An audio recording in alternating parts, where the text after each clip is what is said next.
Hi, what's up? I'm sat here hanging out with Brianna Wu, which is a bit weird. I don't think I'd be doing this in my career, yet here I am.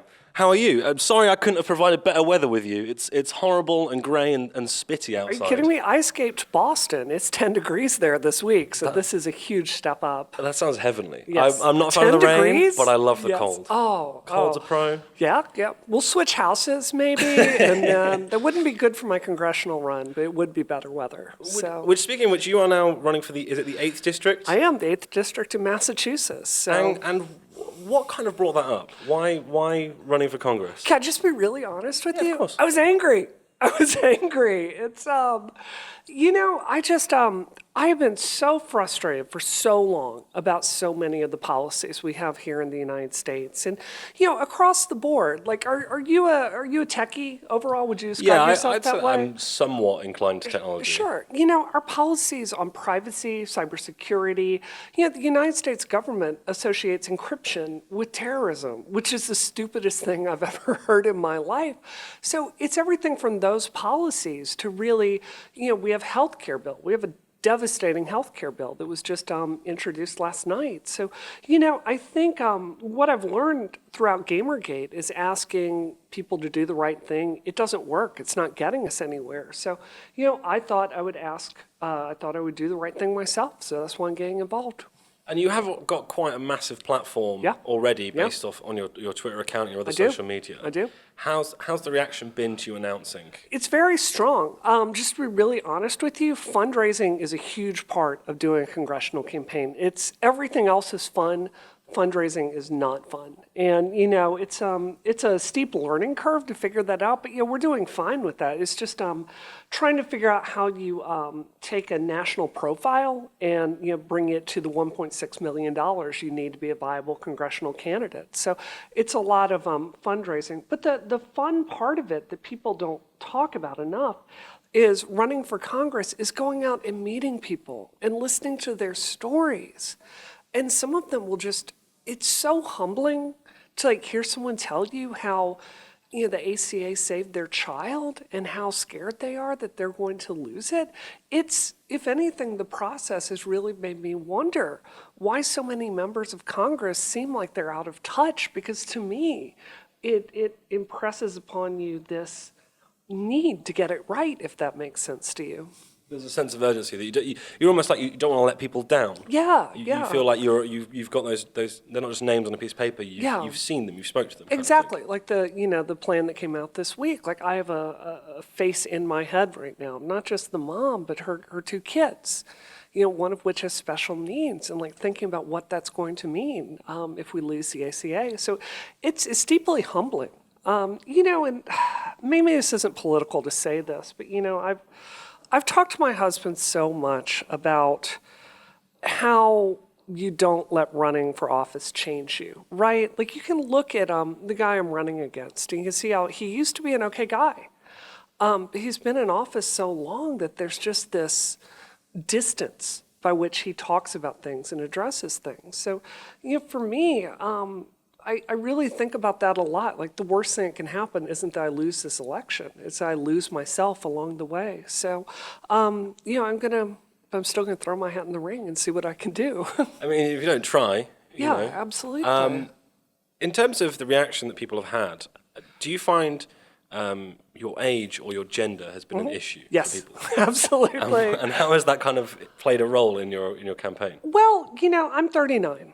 So the thing is, when you start working with the Democratic Party, total respect to the people there, but it does tend to be a lot of much older people that are kind of running the establishment. So if you're talking about issues like climate change, which, by the way, we're in New York right now. Like, this is an issue if New York is going to be underwater 100, 150 years from now.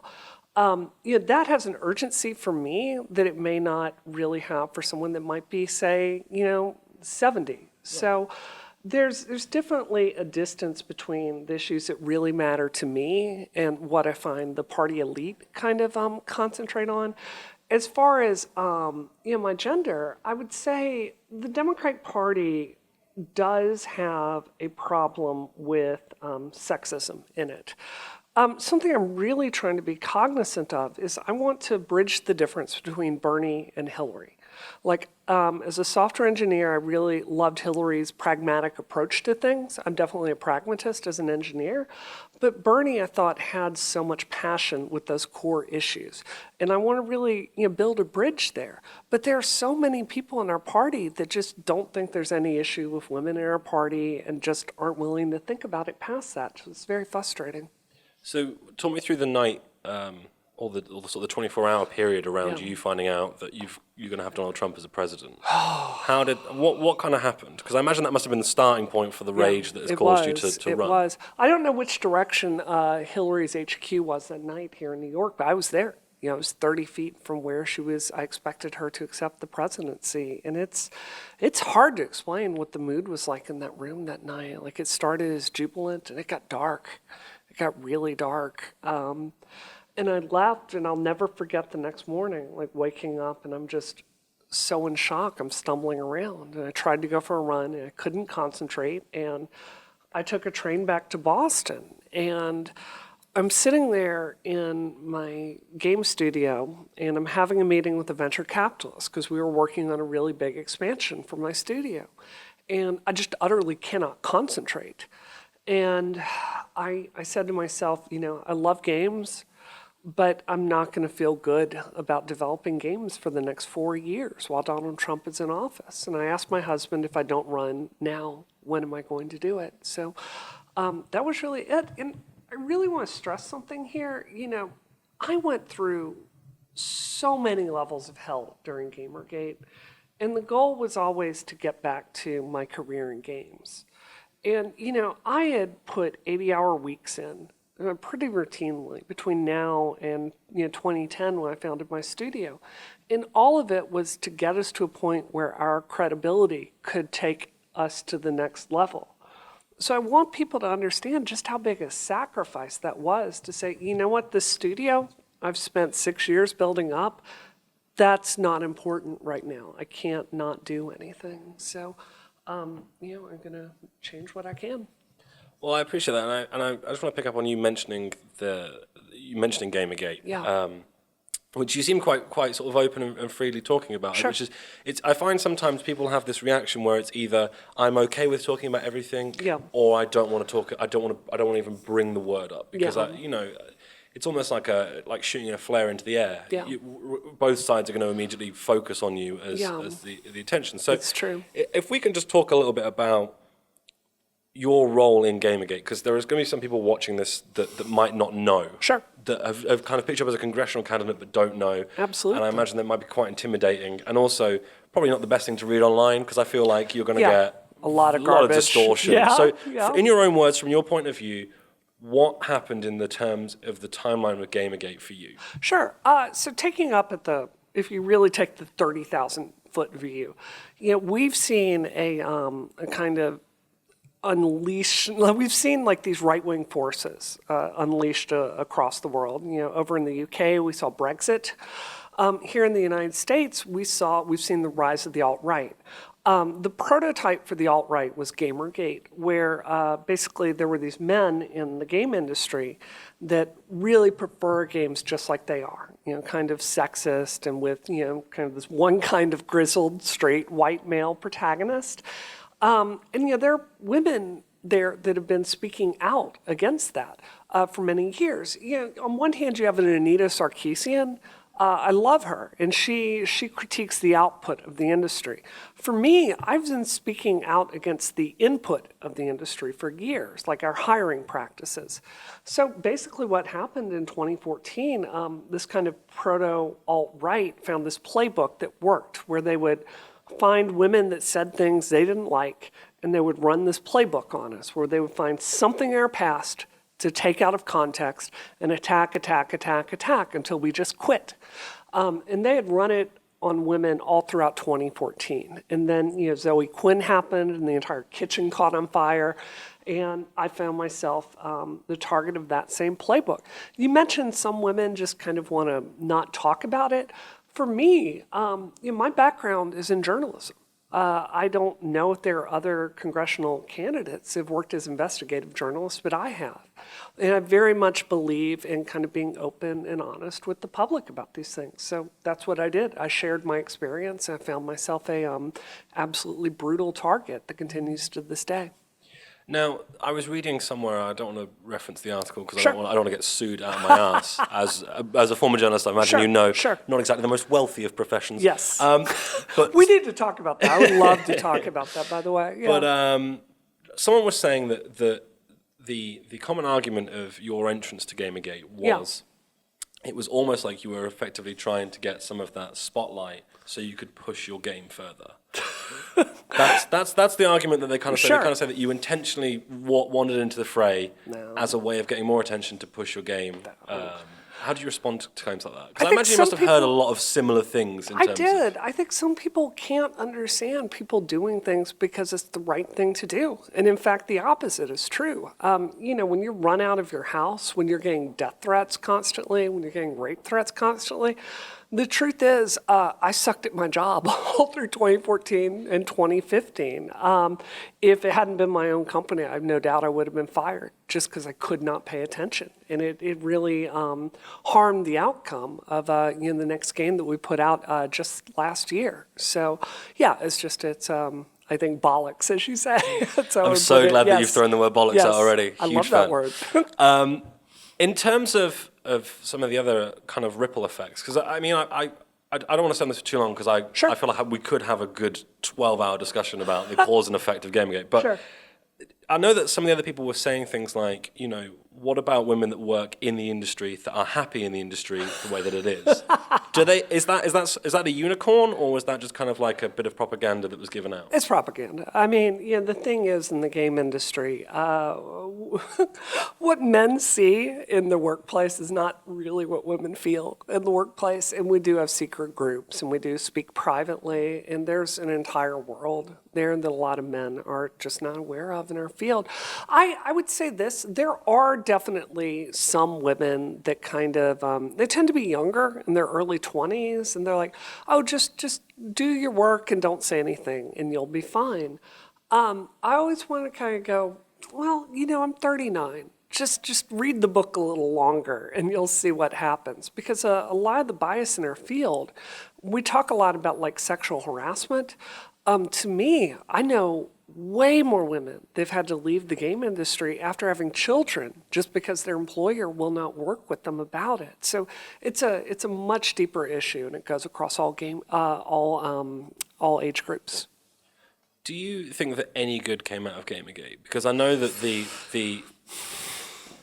line that has always been kind of the official line, if you like, is that it was about ethics in gaming, and it was about changing editorial standards because of the Zoe quit. Now, forgive me, I don't know anything previous to the Zoe post. Oh, as wow. It was. I don't really know There's anything a huge before history that, there, but yeah.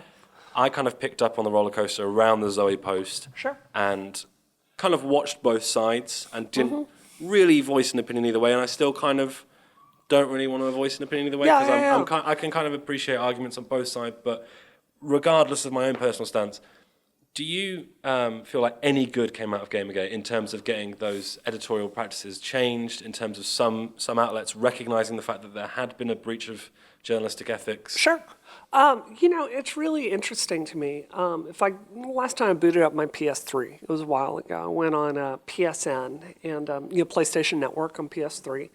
And right there is IGN's Colin Moriarty and Greg Miller, right there on the splash page, like, oh, look at us. And the truth is, our industry does work too much like PR.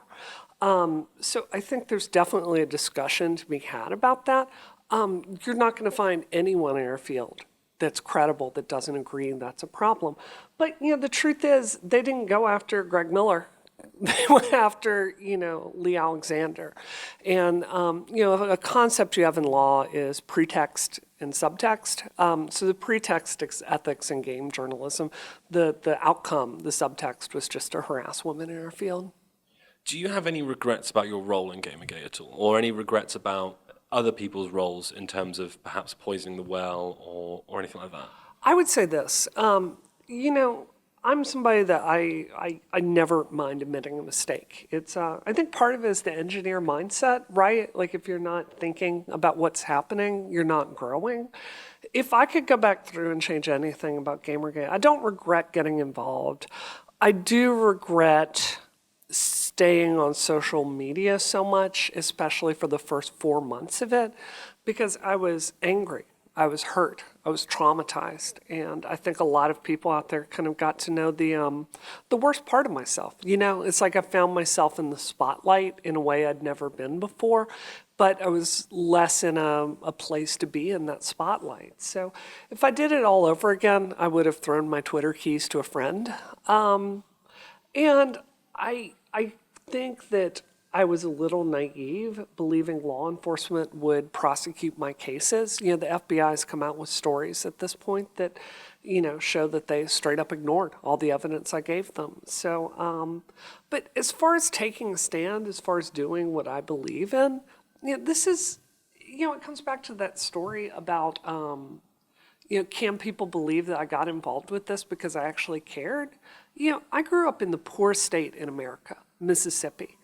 And, you know, I'll never forget, like, relatives coming to my house and saying, oh, Brianna, you don't want to talk to that, you know, family down the street, they're Jewish.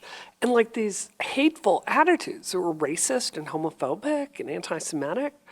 And I remember as a child going, why doesn't anyone do anything? Why don't people speak up? And I used to think that was something that was just wrong with Mississippians. And then I got into the tech industry and I realized it's just human nature. Most people sit it out when things are going wrong. And just for whatever reason, I can't do that. So, you know, it's just who I am. You mentioned throwing the Twitter keys to someone else, which was Yeah. one of my favorite analogies I think that I've heard in a long time. I love that. Just picking up on Twitter as a whole, you now that you're running for Congress, you tweet a lot of your policy, a lot of the things that you stand for. I do. Do you worry that you're going to fall into the Trump trap of tweeting things that you can't necessarily bring about instantly as a change? No, I mean, I talked this morning about how I think you know, politicians should get the same health care plan that Americans do. I have no illusions about that passing, but I think putting the bill on the floor, like I can pay my campaign staff lawyer to, you know, write that bill and then force the Republicans to answer for it. That's not an issue. So I don't worry that I'm saying things that won't happen because my language is, I will propose this, I believe in this, this is what I want to do. I understand that passing it is a separate thing. But I would say this, you know, I'm asked a lot with media what I admire about Trump. And I would say this, I think, have you interviewed many politicians in your career? I'd say easily in the two-hand range, but not many. Sure. You know, it's my experience that they tend to be, you know, from being a journalist, they tend to be very hyper-messaged, very controlling. I had a terrible experience with writing about Hillary Clinton's campaign, trying to write a very positive piece on how to get involved with them over the primary. What I appreciate about Donald Trump is he kind of breaks down this kabuki theater like role. He just says what he thinks. He just shows you what he is. And he's a real person. And that real person scares the frack out of me. But I think there's value. I think there is so much value in just dropping the charade and just letting people see who you are and talking to them directly. You know, if you tweet my campaign or write my campaign, I will write you back what I really think. And I have no doubt that that's going to get me in trouble over the course of this campaign. But my gamble is people are so sick of hyper-messaged, phony politicians that just someone that shoots straight, I think like the American people want honesty more than anything. I think that's Trump's secret. So the magic key is just be honest with everyone. This is the way I have to roll. I could not. Can you imagine me as a hyper-messaged candidate? And well, I believe, you know, like it's just not who I am. I mean, one of the things that kind of happened last week was the for lack of a better phrase, the moon missile fracas. I love this, by the way. Yeah. What kind of happened there? Just talk me through the kind of the hours around that. So you gotta understand, I am a huge sci-fi nerd, right? Like I have Audible credits and then I buy another 3 Audible credits every month. So I love science fiction. I'm married to a guy with a PhD in bacterial genetics. I have friends that work, for NASA. So I was trying to talk on Twitter about SpaceX, right? So it was recently announced that SpaceX is going to be sending a private mission to the moon. Now, I was shuttle commander at Space Camp when I was a kid, so space exploration is a really big deal to me. It really makes me angry that Congress has chosen to ignore the space program to the point where we don't have a space shuttle anymore. So I was trying to tweet and say, guys, hey, let's think about what happens when a private corporation has access to the moon, but the United States government isn't really developing things in that area the way that we used to. And there are pragmatic things to think about. The moon has tremendous communications value. It has tremendous military value, which is why we have these international treaties about the militarization of space that, by the way, corporations aren't really beheld to. So I was trying to talk about some of the dangers of having, corporation up there on the moon with, and how if you fire things down into a gravity well, the Earth's gravity well, it pulls it down, and because, you can get big chunks of rock out there in space, this is potentially a very deadly weapon. So, we need to think about who has access to the moon. Of course, like the right-wing media picks one word that I say, drop, and they take it out of context. So like I'm saying, drop it from the moon back onto the moon. Of course not. I'm talking about dropping it into the Earth's gravity well. So it's my first taste of getting Hillary Clinton, which is, I guess it's part of being a candidate, but it's not any fun to go through. Who have you found that since you've run for office, have you noticed there's been a change in your friendship group, or people that you thought you could rely on have suddenly kind of shied away, or has it all kind of been everyone's kind of just right behind you? It's pretty much everybody's behind me. I think people are really looking for leadership here. And I think that no matter what people think about me as a person, I think they know I'm a straight shooter, and I think they know that, I'm trying to do what I believe is right. So what I've found is just a tremendous amount of support out there. I think people want to change, and I think more than anything, I think people want to see younger people represented in Congress. I'm Gen X, barely, and, like my values and millennials' values, I think we have a lot in common together. So I think increasingly, I don't think the axis is Republican versus Democrat. I almost think the axis of conflict is more generational these days. What do you do to relax? What do I do? I feel like with everyone involved in this kind of technological age that's leading the charge for various causes, it must be exhausting. Yeah. And how do you switch off from that? Well, I had to have knee surgery a few years ago from running 3,000 miles a year, which is quite an accomplishment. So I love to run. I do. I love to run. When I get stressed out, I jump on that treadmill. I race motorcycles. I play video games. I just bought a 2001 Audi TT that I've been restoring in my free time. So, I go out there and drive sports cars. So everyone that you kind of crossed paths with in Gamergate, do you still kind of have a conversation with them? Because I know that there, like you say, there are these private kind of chat groups and that kind of stuff. Sure. Where is everyone? Like, who do you keep in touch with, and where have they kind of all been? Because I'm surprised people like Anita haven't run. Yeah. I know that she was in front of the UN with Zoe, but I'm surprised they kind of haven't done like you. I think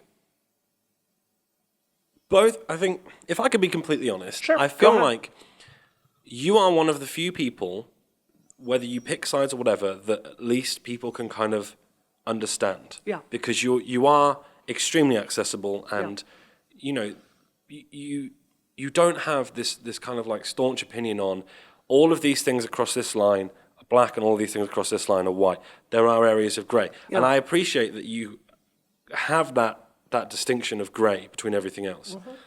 Sometimes I feel like the other people that were kind of the celebrities on both sides, and I stress this, on both sides, have an issue where it's a very one-track mindset. Yeah. And I feel like Anita and Zoe, less Zoe because I feel like in the same way that you got harassed and death threats, I feel like Zoe must have had a real rough time having this enormous essay published about this huge intimate part of her life.